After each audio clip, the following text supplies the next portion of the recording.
दिल्ली सरकारचा एक निर्णय आणि ईव्ही सेक्टरमधील अनेक शेअर्स अचानक चर्चेत. 15,000 कोटीची नवीन ईव्ही पॉलिसी 2.0 लागू झाली आहे. तर कोणत्या कंपन्यांना याचा सर्वात मोठा फायदा होणार आणि कोणत्या कंपनीला मोठा धक्का बसू शकतो? आणि गुंतवणूकदारांनी आता कोणत्या सेक्टरकडे लक्ष द्यायला हवे? या व्हिडिओमध्ये आपण प्रत्येक मुद्दा सोप्या भाषेत समजून घेणार आहोत. तर नमस्कार मित्रांनो, बाजार तडका या चॅनलमध्ये तुमचं मनापासून स्वागत आहे. जर तुम्हाला शेअर मार्केटच्या महत्त्वाच्या बातम्या, सेक्टर ॲनालिसिस आणि गुंतवणूकीच्या सर्वात संधी आधी जाणून घ्यायच्या असतील तर चॅनलला सबस्क्राईब करा आणि बेल आयकॉन प्रेस करायला विसरू नका. चला सुरू करूया आजची सर्वात मोठी बातमी. म्हणजे दिल्ली सरकारने अधिकृतपणे ईव्ही पॉलिसी 2.0 मंजूर केली आहे. या पॉलिसीसाठी जवळपास 15,000 कोटीची तरतूद करण्यात आली आहे. ही योजना 1 जुलै 2026 पासून लागू झाली असून ती 31 मार्च 2030 पर्यंत चालणार आहे. सरकारचे मुख्य उद्दिष्ट म्हणजे दिल्लीमध्ये इलेक्ट्रिक वाहनाचा वापर मोठ्या प्रमाणात वाढवणे, त्याचबरोबर चार्जिंग स्टेशन आणि ईव्ही इन्फ्रास्ट्रक्चर वेगाने विकास करणे.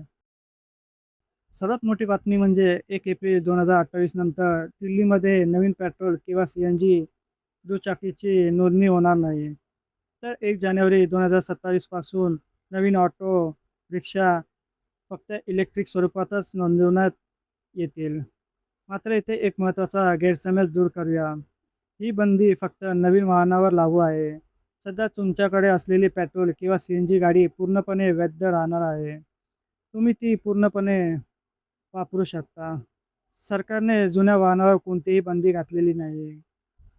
अनेकांना वाटत आहे की आता पेट्रोल कारही बंद होणार, पण सध्या तसे नाही. चारचाकी वाहनासाठी कोणतीही बंदी जाहीर करण्यात आलेली नाही. सरकार आधी चार्जिंग नेटवर्क मजबूत करण्यावर भर देत आहे. यानंतर पुढील धोरण जाहीर करणं होऊ शकते. या पॉलिसीतील सर्वात आश्चर्यकारक निर्णय म्हणजे हायब्रिड कारसाठी कोणतेही विशेष प्रोत्साहन देण्यात आलेले नाही. यापूर्वी हायब्रिड वाहनांना काही लाभ मिळतील अशी चर्चा होती, परंतु अंतिम पॉलिसीमध्ये हायब्रिड वाहनासाठी कोणतीही सबसिडी किंवा विशेष सवलत नाही. यामुळे हायब्रिड वाहन उत्पादकासाठी हा नकारात्मक संकेत मानला जात आहे.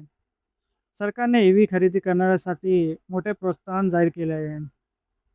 तर इलेक्ट्रिक दुचाकीसाठी पहिल्या वर्षी 30,000 पर्यंत सबसिडी, दुसऱ्या वर्षी 20,000 पर्यंत आणि तिसऱ्या वर्षी 10,000 पर्यंत. त्याचबरोबर इलेक्ट्रिक 3 चाकीसाठी पहिल्या वर्षी 50,000 पर्यंत, नंतर टप्प्याटप्प्याने कमी होत जाणारी सबसिडी. व्यावसायिक इलेक्ट्रिक वाहनासाठी तर 1,00,000 पर्यंत लाभ मिळू शकतो. तर तुम्ही जुनी BS4 किंवा इतर पात्र वाहन स्क्रॅप केलीत तर सरकारकडून अतिरिक्त प्रोत्साहन मिळणार आहे. काही वाहनासाठी हा लाभ 1,00,000 पर्यंत जाऊ शकतो. यामुळे जुनी प्रदूषण करणारी वाहनं कमी होतील आणि नवीन ईव्हीची विक्री वाढण्याची शक्यता आहे. ईव्ही खरेदी करण्यासाठी आणखी एक मोठा फायदा की 30,00,000पर्यंत इलेक्ट्रिक वाहनावर रोड टॅक्स शून्य. रजिस्ट्रेशन फीज देखील पूर्णपणे माफ. यामुळे ईव्हीचा एकूण खर्च आणखी कमी होणार आहे. सरकारने आणखी एक महत्त्वाचा नियम लागू केला आहे. जर तुम्ही सबसिडीचा लाभ घेता तर 3 वर्षापर्यंत ते वाहन दिल्लीबाहेर विकता येणार नाही. जर विकायचे असेल तर मिळालेली सबसिडी सरकारला परत करावी लागू शकते. यामुळे सबसिडीचा गैरवापर रोखण्याचा प्रयत्न करण्यात आला आहे. आता सर्वात महत्त्वाचा प्रश्न, या पॉलिसीमुळे कोणत्या कंपन्यांना फायदा होऊ शकतो? दुचाकी ईव्हीमध्ये TVS motor, Bajaj auto, Ather energy, Hero MotoCorp, Ola electric या कंपन्यांवर बाजाराचे लक्ष राहील. 3 चाकीमध्ये Mahindra and Mahindra, Bajaj auto, TVS, Atul auto या कंपन्यांना संधी मिळू शकते. तसेच 4 चाकीमध्ये टाटा मोटर्स सर्वात मोठा खेळाडू आहे. त्यानंतर महिंद्रा अँड महिंद्रा, मारुती सुझुकी आणि हुंडाई या कंपन्यांवरही गुंतवणूकदारांची नजर असेल. तर ईव्ही विकले जाणार म्हणजे चार्जिंग स्टेशनची मागणी प्रचंड वाढणार. याचा फायदा टाटा पॉवर, IOC, BPCL आणि ईव्ही चार्जिंग इक्विपमेंट बनवणाऱ्या कंपन्यांना होऊ शकतो. फक्त वाहन उत्पादकच नाही तर संपूर्ण ईव्ही इकोसिस्टमला या धोरणाचा फायदा मिळू शकतो. या पॉलिसीनंतर सर्वाधिक चर्चेत आलेली कंपनी म्हणजे आयशर मोटर. रॉयल एनफील्डकडे सध्या इलेक्ट्रिक उत्पादनांची संख्या अत्यंत मर्यादित आहे. जर कंपनीने लवकर ईव्ही पोर्टफोलिओ वाढवला नाही तर भविष्यातील स्पर्धा कठीण होऊ शकते. म्हणून या क्षेत्रातील कंपनीच्या पुढील रणनीतीवर बाजाराचे लक्ष राहणार. तर कन्क्लुजन पाहिला तर एकंदरीत दिल्ली ई-व्ही पॉलिसी 2.0 ही फक्त वाहनांसाठी योजना नाही, ही संपूर्ण ई-व्ही इकोसिस्टमला गती देणारी मोठी पॉलिसी आहे.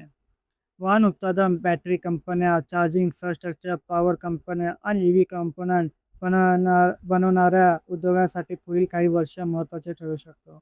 मात्र कोणताही शेअर फक्त बातमीवर खरेदी करू नका. कंपनीची आर्थिक स्थिती, व्यवसायाचा गुणवत्ता आणि व्हॅल्युएशन यांचा अभ्यास करूनच गुंतवणुकीचा निर्णय घ्या.